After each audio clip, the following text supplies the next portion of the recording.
नमस्कार, बहुत स्वागत है आपका।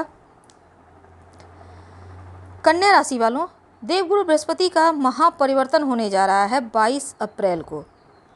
22 अप्रैल को देवगुरु बृहस्पति अपने ही घर मीन राशि से निकलकर मेष राशि में प्रवेश करेंगे। हालांकि देवगुरु इस समय अस्त अवस्था में होंगे और 30 मार्च को ही वो अस्त हो चुके हैं। 30 अप्रैल को दोबारा से उनका उदय होंगे और उनके उदय होने के बाद एक बार फिर 4 सितंबर को वक्री हो जाएंगे और 31 दिसंबर को पुनः मार्गी होंगे। अब देखिए, देवगुरु बृहस्पति जब मेष राशि में आएंगे तो यहाँ पर राहु और सूर्य पहले से विराजमान हैं और जब गुरु आ जाएंगे तो गुरु चांडाल दोष का निर्माण भी होगा। तो देवगुरु बृहस्पति का आपके अष्टम भाव में चूँकि आ रहे हैं तो उनके यहाँ पर आने से देवगुरु जहाँ बैठते हैं उस जगह का प्रभाव कम कर देते हैं, लेकिन जहाँ पर दृष्टि डाल देते हैं उसको रोशन कर देते हैं, यानी उनके दृष्टि में अमृत का वास है।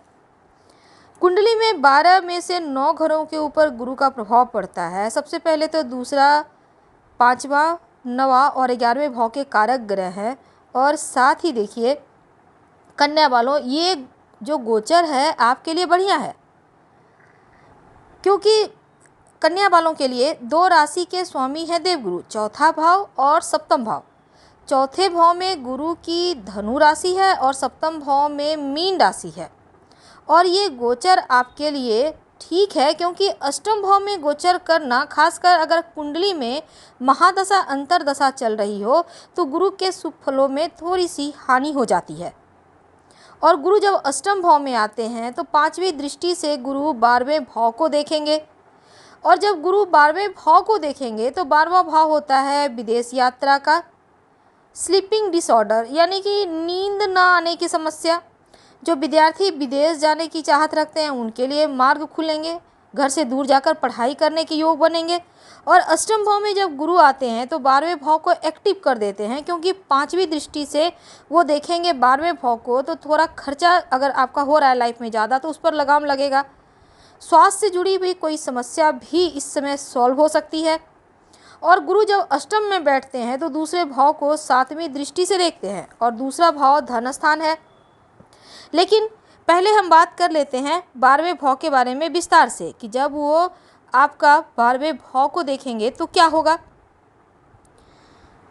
देखिए, देवगुरु बृहस्पति का 12वें भाव पर दृष्टि खर्चीला बना देता है, हालांकि मानसिक समस्याओं से यानी कि नींद ना आने की समस्या देता है। ऐसे लोग बहुत सारी खुशियों के बाद भी शांत रहते हैं, थोड़े से बहुत डल फील करते हैं। तो देवगुरु की दृष्टि यहाँ पर थोड़ा सा जैसे कि बीमारियों पर खर्चा करवाएगा या फिर शारीरिक सुख थोड़ा कम मिलेगा। थोड़े गुप्त शत्रु एक्टिव हो जाते हैं और ये शत्रु अपने ही होते हैं। कहने का तात्पर्य, अपनों पर ज़रूरत से ज़्यादा भरोसा आपके लिए सही नहीं रहेगा इस समय। अब देवगुरु बृहस्पति जैसे कि हमने कहा कि उनकी 7वीं दृष्टि से आपके धन भाव को देखेंगे, दूसरे भाव को देखेंगे जो कुटुंब का भाव है, तो मुंह से जुड़ी हुई समस्या का भाव है। इस फल से संबंधित फल अगर आप देखें तो कोई गलतफहमी अगर है लाइफ में तो वो आपकी गलतफहमी समाप्त हो जाएगी।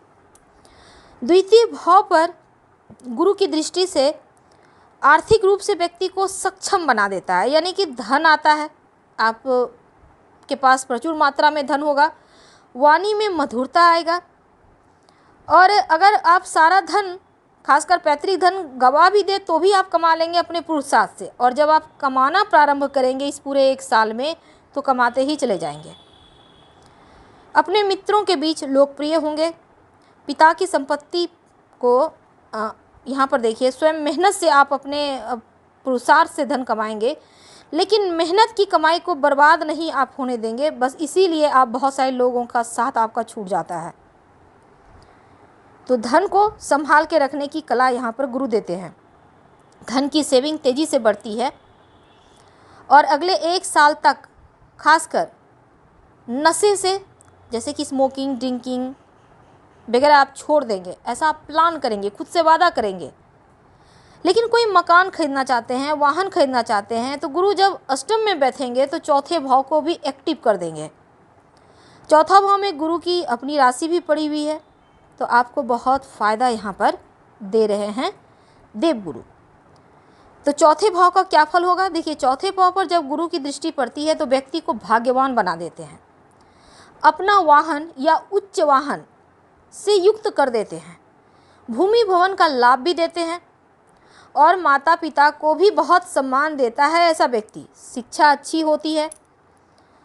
अगर आप शोध से संबंधित कोई काम करते हैं तो वहाँ सफलता मिलती है। माता पिता को सम्मान देते हैं, मानसिक जो भी पिता से मतभेद हैं वो समाप्त हो जाते हैं, शिक्षा ग्रहण बेहतर तरीके से होता है। तो चतुर्थ भाव पर दृष्टि से भी शुभ फलों की प्राप्ति होती है। तो आपके लिए ये वक्त मिला जुला हुआ है। अब चूंकि यहाँ पर गुरु चांडाल दोष बन रहा है, तब क्या होगा? ज्योतिष में नकारात्मक योग होते हैं तो अच्छे योग भी होते हैं, शुभ योग होते हैं, लेकिन सबसे बड़ा नकारात्मक योग में से एक योग गुरु चांडाल योग है। राहु गुरु जब एक साथ हो तो ये योग बन जाता है, दृष्टि से ये योग नहीं बनता। और 22 अप्रैल को पृथ्वी यानी कि ब्रह्मांड में ये योग बनने जा रहा है जो कि अशुभ है, इसलिए थोड़ा सावधान तो रहना होगा। तो यहाँ पर देखिए 30 अक्टूबर तक राहु गुरु के साथ हैं, इसके बाद उनका राशि परिवर्तन हो जाएगा, यानी अगले 6 महीने तक इस योग का असर आपके ऊपर रहेगा। जब गुरु चांडाल दोष बनता है तो व्यक्ति विपरीत कर्म करने लगता है, व्यक्ति अनैतिक कार्य, गैर कानूनी कार्य, लॉटरी, जुआ, सट्टा, नशे की तरफ खींचा चला जाता है और राहु गुरु के शुभ प्रभाव को समाप्त कर देता है।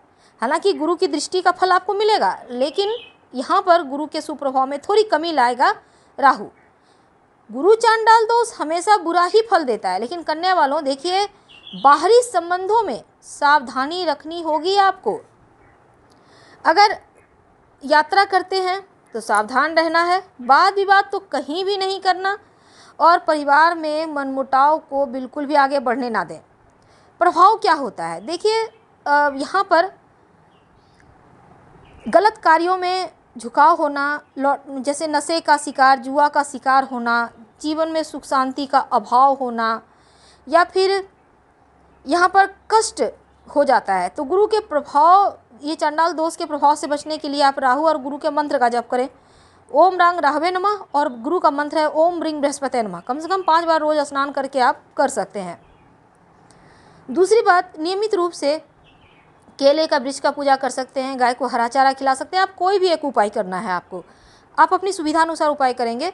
आप चाहें तो भगवान श्री हरि को चंदन या हल्दी का तिलक लगाकर अपने माथे पे, कंठ पे या फिर कलाई पे कहीं भी एक जगह लगा लें। ज़्यादा कष्ट हो तब एक पानी वाला नारियल किसी भी बुधवार की शाम, या फिर थोड़ा सा काला तिल, याद रखिए नारियल या काला तिल एक चुटकी ले लें, बहते हुए जल में प्रवाहित कर दें या फिर किसी पीपल के पेड़ के नीचे रख दें। नारियल वाला भी उपाय ऐसे ही करना है आपको, लेकिन पीछे मुड़कर मत देखिएगा। बहुत हद तक दोष से मुक्ति मिलेगी। तो देखिए, चांडाल दोष हालांकि आपके अष्टम भाव में बन रहा है और ज़्यादा दोष होता है जब लग्न में पंचम भाव में, सप्तम, नवम और दसम भाव में बनता है, तब ज़्यादा संघर्ष करवाता है, बार बार नुकसान करवाता है। तो आपके ऊपर थोड़ा सा प्रभाव है चांडाल दोष से, लेकिन लापरवाही नहीं कर सकते। जिद्दीपन वाले स्वभाव पर ध्यान रखना है। पैतृक संपत्ति, प्रॉपर्टी वगैरह में आपको थोड़ा ज़्यादा मेहनत करना होगा। और इस समय चूँकि आपके अष्टम भाव में बन रहा है दोष, चोट चपेट, दुर्घटना, या फिर अगर राहु की महादशा वगैरह चल रहा है तो ज़्यादा टेंशन की बात है, थोड़ा सा ध्यान रख लीजिएगा। उपाय आपको ज़रूर करना है। तो देवगुरु बृहस्पति कन्या वालों के लिए क्योंकि अष्टम भाव में आ रहे हैं, आपके चौथे सातवें भाव के स्वामी हैं। अगर आप आध्यात्मिक जीवन से जुड़े हैं तो आपके लिए बहुत अच्छा है, आपको उतने कष्ट नहीं होंगे। और भौतिक जीवन के लिए हालांकि बहुत ज़्यादा अनुकूल नहीं दिखता। जीवन साथी आपके बीच सब कुछ सामान्य नहीं रह सकता, क्योंकि इसमें वाद विवाद जैसी चीज़ें हो रही हैं। ससुराल पक्ष से टेंशन हो सकता है। धन का निवेश इस समय बड़ा इन्वेस्टमेंट मत कीजिए, वरना हानि होगा। जीवन साथी का और अपना स्वास्थ्य का ध्यान रखिए।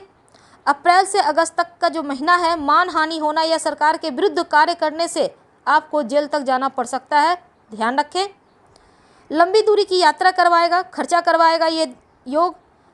हालांकि लाभ भी है, ऐसा नहीं है, आकस्मिक लाभ भी देगा, जैसे कि घर संपत्ति को लेकर कोई बड़ा निर्णय भी आप ले सकते हैं। तो कुछ बातें अच्छी हैं, लेकिन आपको अपना ख्याल रखना है। हम आपसे विदा लेते हैं। हर हर महादेव। प्लीज़ लाइक कर सब्सक्राइब जरूर कीजिएगा। धन्यवाद।